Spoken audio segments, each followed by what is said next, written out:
What is up, my friends? Welcome back to another video. And today we are talking specifically about developing people skills and becoming kind of a extroverted introvert, if you will, which is something that I am. I would say I'm naturally introverted by default, but over the years I've learned to be more extroverted and kind of put myself out there more. And it's taken a lot of practice, but I think it's worth it to learn how to do, and start to develop your own personality and style as you continue to go along your journey, no matter what it is. But if you're interested in learning how I've basically turned my passions into an online business to create an additional income stream that supports what I want to do the most and spend time with the people I love the most, then I want to give you my free guide called How to Make Money as a Composer in 2020 and Beyond. It basically takes you through the exact framework that I'm using to turn my skills and passions into an online income stream. And it's totally free. But yeah, if you want to click the link in the box below, it'll take you straight there. And it's been a lot of fun to follow this path. Allow me to make more content like this for you and add a lot of value to people and the world in general. So I definitely want you to have that if you haven't downloaded it yet. Again, it's totally free, so you can check it out in the box below. All right, let's talk about how to actually develop social skills and become a people person. And there's three things I want to touch on. Number one is to feed off of other people's conversations. Now, that kind of sounds weird if you just think about it, like, oh, feeding on like a vulture, like, feeding off of things. But no, like if you see people talking and maybe it's something that you're interested in, you can kind of pick up some social cues on what they're talking about and the way they're talking about something. So usually if you want to enter a conversation, and by the way, this is kind of hard for me to do because I'm naturally shy, and I usually don't like to interrupt people in a conversation. But yeah, like if you see two people kind of talking about something that you're interested in and that you also have like an opinion on, this is the easiest way to put yourself in a certain conversation, because then you kind of know what you're talking about and you know what you want to talk about, right? Because you have a certain opinion on that thing. So once you listen to people talking and you get a sense of their mannerisms and the way they're holding themselves, you can kind of approach them and get involved in what they're conversating about. And so you start to feed off of their energy, and you're literally forming a relationship with these people. Even if it's just like an acquaintance, you're getting to know someone, you're getting to know their opinions and the way they feel about certain things. And this is great because humans are naturally sociable creatures. So, we naturally want to bond with other people, even if we feel like we don't. But I think it's a good idea to kind of put yourself in that situation and start feeding off of what other people are already talking about and contributing our own ideas to that conversation. This brings me back to 2019 when I visited LA for a week. We went to a hall and there were lots of composers just chatting and, talking at a bar. And I was very nervous because I didn't know these people, but I was with a group of friends.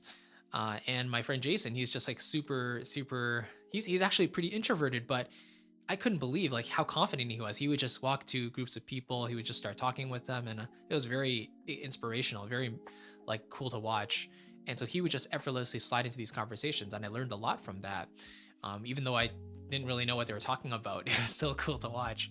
So anyway, kind of inserting yourself into a conversation in a non-intrusive way and contributing your thoughts can be a very great way to kind of develop your own social skills, because then different people have different personalities and you kind of learned how to respond to certain personalities, and then you can develop your own personality that way as well. So that's number one, is feeding off of other people's conversations. The other thing I want to talk about is like having something to contribute, right? So naturally, if you want to talk about something that you know about, you're going to have more confidence, and you're going to deliver a better message, let's say, right? So naturally, let's say we're talking about music and we're talking about the effect of the perfect cadence, the 5-to-1. Well, if I had no idea what a perfect cadence was, then I probably wouldn't even know where to start with that conversation, right? But if I do have a sense of what I'm talking about and I know the effect of what that thing is, then I can pretty much go on for a long time because there's lots of things that I can add to that. And you can always, ask questions of the other person and, get their thoughts and respond to them. And again, it's kind of similar to number one about, inserting yourself into other people's conversations. But the fact that you know what you're talking about and you have a certain opinion on that makes it worth, talking to someone else and also developing your own social skills at the same time. The last thing I wanted to mention was putting yourself in a scary situation or something uncomfortable, something that you're not kind of used to. And that for me was like doing card tricks when I was younger. I saw magicians doing magic tricks on stage, and there was one magician that kind of inspired me to pick up a deck of cards and start doing card tricks, which was really cool. And even to this day, I'll do the occasional card trick just because it's fun to play with cards. But especially in like middle and high school, when I was really in that phase of wanting to do card tricks, I really learned to kind of perform and be more outgoing and more extroverted, even if I didn't feel like it. So I would present, I would tell like a story, and I would say like, okay, now the six of spades is a very special card because it's going to rise to the top. It's lighter than the other cards. You turn it over, oh, there's the six of spades, right? And so you kind of learn to present, you watch different people perform, and you naturally get a feeling of how that kind of works and how people react to those certain situations. So it's a lot of fun to kind of put yourself in a slightly uncomfortable situation, but it's worth it because you learn from that experience. And especially if you record it, then you could always rewatch it later. And cringy as it may be, it's a good idea to kind of watch it over, take notes of what we were doing that we want to improve on, and then kind of work on those things for the next time. So those are kind of a couple things that I wanted to mention when it comes to developing your social skills. And a little bonus one here is to be empathetic. So be open to receiving emotions from other people and be like a good listener as well as a good talker. I mean, being a good speaker, it comes over time, but being a good listener is something that we can practice as well. So being empathetic and understanding how other people feel, putting ourselves in their shoes, I think that's something that makes people attractive and makes people want to form a relationship with you more. Not romantic, but like, a personal friendship kind of relationship. It's funny, like when I was younger, I would have my friends telling me that I was a good listener and they really enjoyed talking to me. And I think it's just because I sat there listening.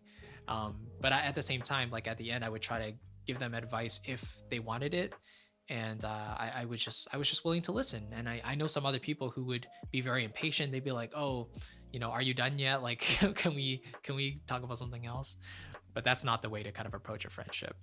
So anyway, let's kind of recap here. So first of all, is feeding off of other people's conversations and being receptive to social cues, seeing how people react to certain situations, and then kind of, learning from that.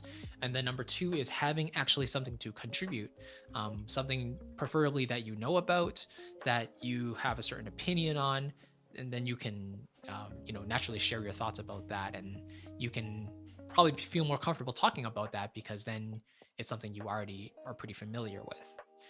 Number three is putting yourself in an uncomfortable situation. So again, for me, it was like doing card tricks in front of people. For you, it might be, I don't know, doing a live stream on YouTube or something.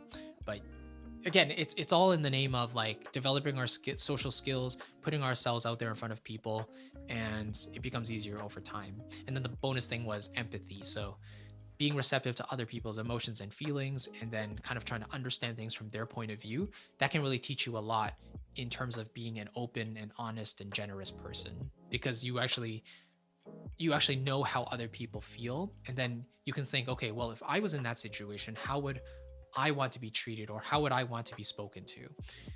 It's kind of an interesting thing there. So yeah, that's pretty much it for this episode. And please let me know in a comment below if you have considered any of these four things. If you feel like you're not maybe the most comfortable speaking, or you don't feel like you have the best social skills, can you if you're comfortable, let me know why in a comment below, and let me know what makes you feel the most terrified, and then maybe also what you've tried to do to overcome that as well. Because we can work together to do that. It's not something that's just we'll just terrify you your whole life. I think it can be worked on, it can be improved on. And again, if you don't have my guide on how to make money as a composer in 2020 and beyond, I want to give that to you as an absolutely free gift. Again, it kind of goes over the pathway that I've been using to run my online business and build a passive income stream over the past few years, and free me up, or give me more time back so I can spend more time doing what I want the most, and also spending the time with people that I love the most as well. So thank you so much. I'll catch you in the next video, and take care. Bye-bye.